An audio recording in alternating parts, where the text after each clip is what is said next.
오늘이 이태원 참사 발생 정확히 한 달째 되는 날입니다. 희생자 유가족들 중 일부는 유가족 협의체를 구성하겠다고 밝혔는데요. 정부에게 유족의 의견을 전달하고 책임자들에게는 합당한 책임을 묻겠다고 말했습니다. 또 화물연대 총파업 엿새째를 맞은 오늘 윤석열 대통령이 시멘트 분야에 대한 운송 거부자에 대해서 업무 개시 명령을 발동했습니다. 노정 관계가 극한으로 치닫고 있는데요. 관련 소식을 백다혜 반장이 정리했습니다. 네, 5시 하면 다정회 정회원들의 뉴스 큐레이터 울체커를 대신하고 있는 소통반장 백반장입니다. 네, 오늘의 놓치지 말아야 할 뉴스들 정리해 전해드리는 뉴스픽 5 바로 시작하겠습니다. 네, 오늘 준비한 소식들 보겠습니다. 네, 이태원 참사 한 달, 업무 개시 명령 발동, 서훈 구속기로 북핵무력 5주년, 그리고 희망은 있다 이렇게 준비했습니다. 2022년 10월 29일 이태원 골목길에서 158명의 희생자들이 안타깝게 목숨을 잃은 참사가 발생한 지 한 달이 됐습니다. 참사 인근에는 여전히 희생자들을 추모하는 발길이 이어지고 있는데요. 남겨진 사람들의 상흔은 여전히 깊이 파인 가운데 수사를 둘러싼 잡음은 끊이질 않고 있습니다. 제대로 된 진상규명과 책임자 처벌까지는 갈 길이 아직도 멀어만 보입니다. 장례비 1,500만 원 달라고 했던 유족들 단 한 명도 없어요. 유족 단체에서 기자회견하고 나니까 그 다음에 나온 답변이 보상이에요. 저희가 언제 나라에다 돈 달라고 그랬습니까? 우리 애들 지금 심지어 마약 먹고 죽었다라는 얘기도 있어요. 이런 오명을 좀 벗어주고. 진짜 20명에서 30명의 경찰관만 있었어도 저희 아이들 안 죽었어요. 지금 특수본에서 수사를 하고 있지만 이게 수사입니까? 전 국민이 안 믿습니다. 예? 이태원 참사 희생자 중 일부인 65명의 유가족들은 어제 성명을 통해 협의체를 구성한다고 밝혔습니다. 그러면서 희생자들의 억울한 죽음에 대한 진상을 규명하고 책임자들의 합당한 책임을 묻고자 한다고 말했는데요. 참사 발생 한 달 만이자 유족들이 처음으로 언론에 나선 지 일주일 만입니다. 제가 원하는 것은 그날의 진실과 투명한 조사, 그리고 책임 있는 자들의 책임과 사퇴, 더 나아가서는 대통령의 공식적인 사과를 비롯해 더 이상 우리 아들, 딸들의 영정사진도 표도 없는 불쌍한 영혼으로 만들지 말아주시라는 것입니다. 우리 아이들도 이 나라 국민이고 누구 하나 소중하지 않는 이는 없습니다. 지켜주지 못해 미안하고 사랑한다고 큰 소리로 전하고 싶습니다. 사랑한다 아이들아. 사랑한다 우리 아들 너무너무. 네, 아직도 그날의 진상규명과 책임자 처벌은 요원한 가운데 참사의 진상규명을 위해 지난 1일 출범한 특수본의 수사가 계속해서 진행되고 있습니다. 수사 약 한 달째. 특수본은 주요 피의자에 대한 구속영장 신청에 대해서도 검토하겠다고 밝혔습니다. 법적 책임을 물을 첫 구속 피의자가 누가 될지 관심이 모이고 있는데요. 도주 우려보다는 현재 혐의를 부인 중인 피의자의 증거인멸을 우려해서 구속영장을 신청하게 될 걸로 보입니다. 앞서 이임재 전 용산경찰서장은 국회에 출석해 서울청에 기동대 지원을 요청했지만 거절당했다고 말했는데요. 하지만 특수본은 이 전 서장이 기동대 요청을 지시한 사실이 없다고 잠정 결론 내렸습니다. 또 헬로윈 관련 정보 보고서 삭제 의혹에 연루된 경찰관들도 혐의를 부인하고 있는데요. 특수본은 이들이 말을 맞출 가능성이 크다고 보고 신병 확보에 적극적으로 나설 것으로 관측되고 있습니다. 하지만 수사가 계속될수록 정작 윗선 수사에는 소극적이라는 비판을 받고 있죠. 유족들도 같은 목소리를 냈습니다. 저희 나라의 안전을 책임지고 있고 경찰을 총괄하고 있는 행안부 장관, 경찰총장이 그 자리에 있는데 그분들도 수사를 받아야죠. 그분들이 내가 마무리하고 모든 걸 다 진상규명하고 물러나겠다? 그건 아닙니다. 제대로 된 수사를 위해서는 대통령의 진심 어린 사과가 필요하다는 목소리도 나왔습니다. 저는 대통령의 사과라는 게 그 몇 번을 하더라도 진짜 말뿐의 사과가 아니라 국민의 안전을 총책임지고 관리하는 대한민국 대통령으로서 진심으로 사과를 하고 책임을 지겠다. 재발 방지를 위해 어떤 식으로 대책을 마련하겠다. 이런 말을 같이 하면서 하는 사과가 진정한 사과라고 생각을 하거든요. 예. 그래야 윗선에서도 책임 회피만 하지 않고 수사에 정당하게 응할 거라고 저는 생각을 합니다.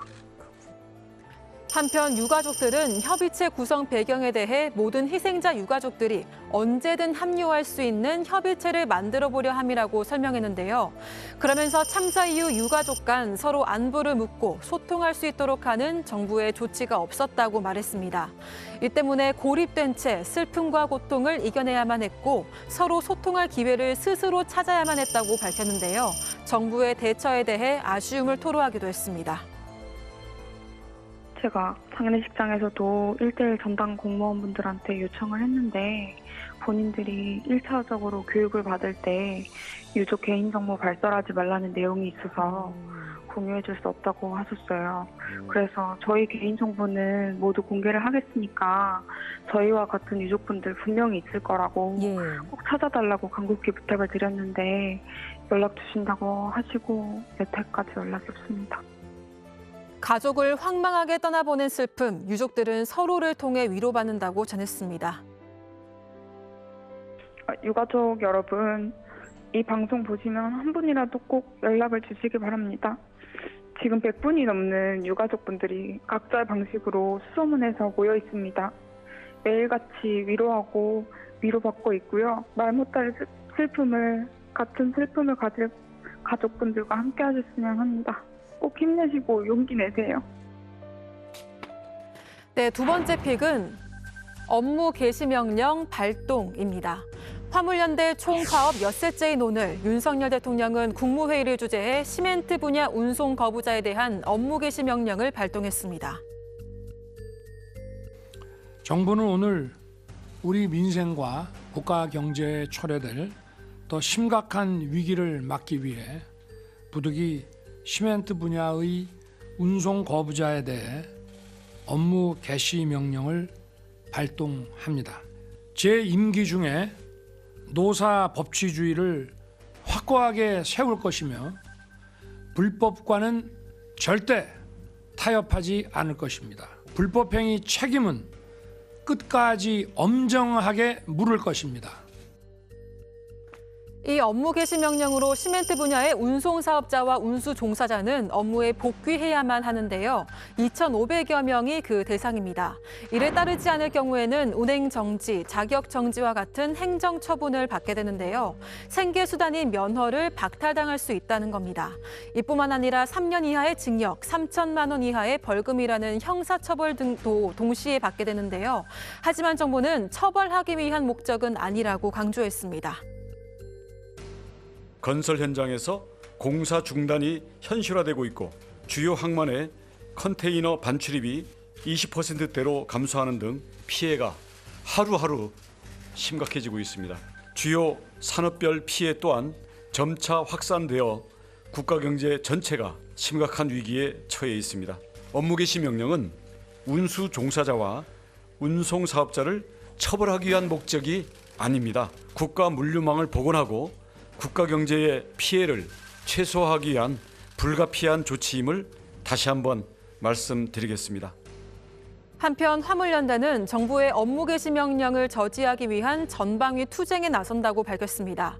업무 개시 명령이 국제노동기준에 위배된다면서 국제노동기구인 ILO 사무총장 등에게 긴급 개입을 요청했다고 전했습니다. 명령 무효 가처분 신청 등 법적 대응도 고려하고 있는데요. 노동법률단체도 기본권을 침해한다며 발동 중단을 요구했습니다. 문제가 된 화물자동차 운수사업법 제14조는 2003년 화물연대 총파업 이후 정부가 파업을 막기 위해 도입한 조항인데요. 노동법률가들은 이 조항이 독소 조항으로 위헌성이 크다고 지적하고 있습니다. 다수의 문제 제기로 도입 이후에도 현재까지 실제로 발동되지 않았다는 건데요. 그러면서 헌법, 근로기준법, 국제노동기구 협약 등 법 체계의 명 명확한 정신은 강제 노역과 강제 근로를 금지하고 있다고 말했습니다. 또 명령 요건의 정당한 사유, 국가 경제, 심각한 위기 등이 무엇을 의미하는지 추상적이어서 죄형 법정주의의 명확성 원칙에 위반된다고도 지적했는데요. 야당도 이러한 정부의 태도를 비판하고 나섰습니다. 이번 파업은 화물 노동자들의 목숨과 생계를 위한 생존권 투쟁입니다. 화물 노동자들은 하루에 6시간씩 일하고 70%가 졸음운전을 하고 있습니다. 도로 위의 안전을 보장하고 최소한의 삶을 살 자유를 위해서 투쟁에 나섰습니다. 그런데 업무 개시 명령을 내려서 면허를 취소하고 3천만 원의 벌금과 3년의 징역을 부과하겠다는 것은 화물 노동자들에게 그냥 죽으라는 소리입니다.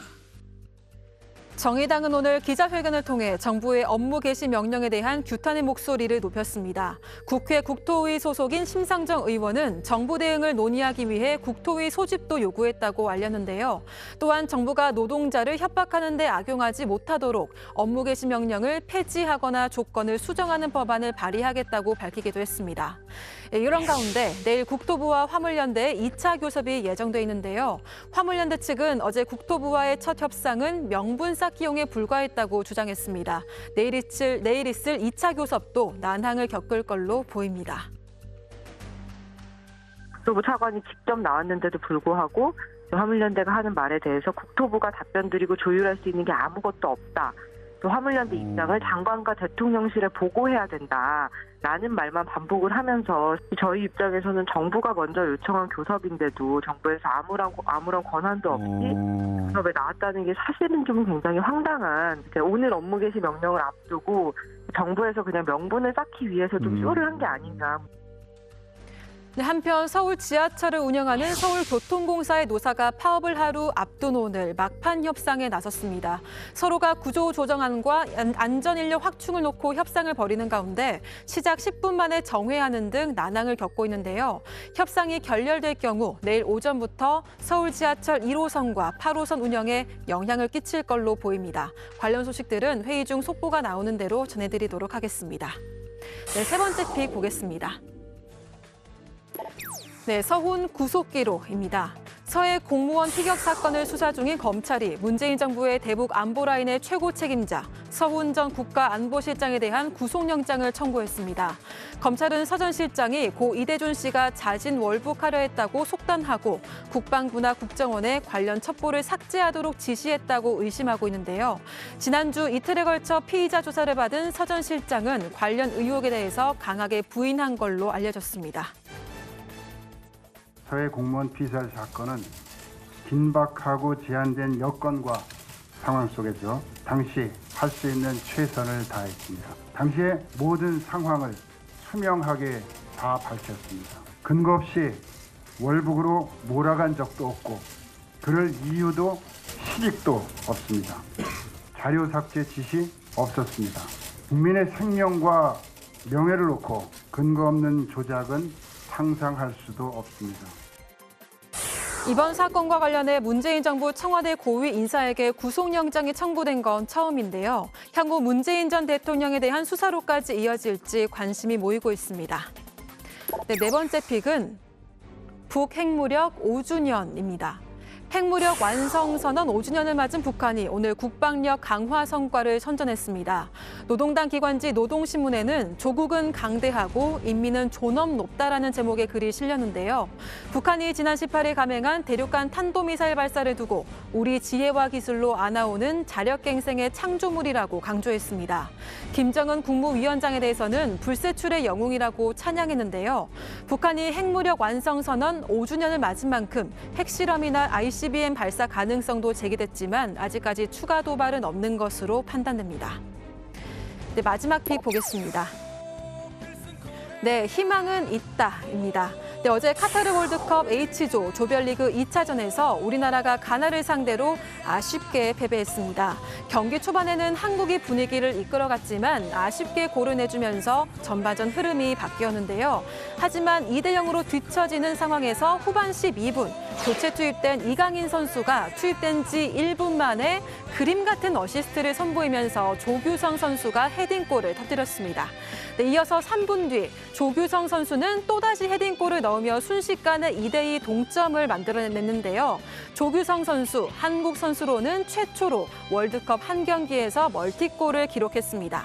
네, 하지만 아쉽게도 가나에 1점을 더 내주면서 경기가 끝났는데요. 네, 현재 1무 1패로 승점을 보태는 데는 실패했지만 아직 16강 진출의 희망은 있습니다. 앞으로 남은 3차전에서 반드시 포르투갈을 이기면 되는데요. 스포츠 팬이라면 누구나 아는 문장이죠. 끝날 때까지 끝난 게 아닙니다. 토요일에 열릴 포르투갈전에서도 우리 선수들 끝까지 희망을 잃지 않고 지금처럼 최선을 다해주시길 바랍니다. 멋진 태극전사들이 멋진 결과 만들어낼 거라고 믿으니까요. 다정해도 끝까지 열심히 응원하겠습니다. 대한민국 파이팅! 네, 화요일 뉴스픽은 여기까지입니다. 들어가서 원픽 정해보겠습니다. 뉴스픽 5였습니다.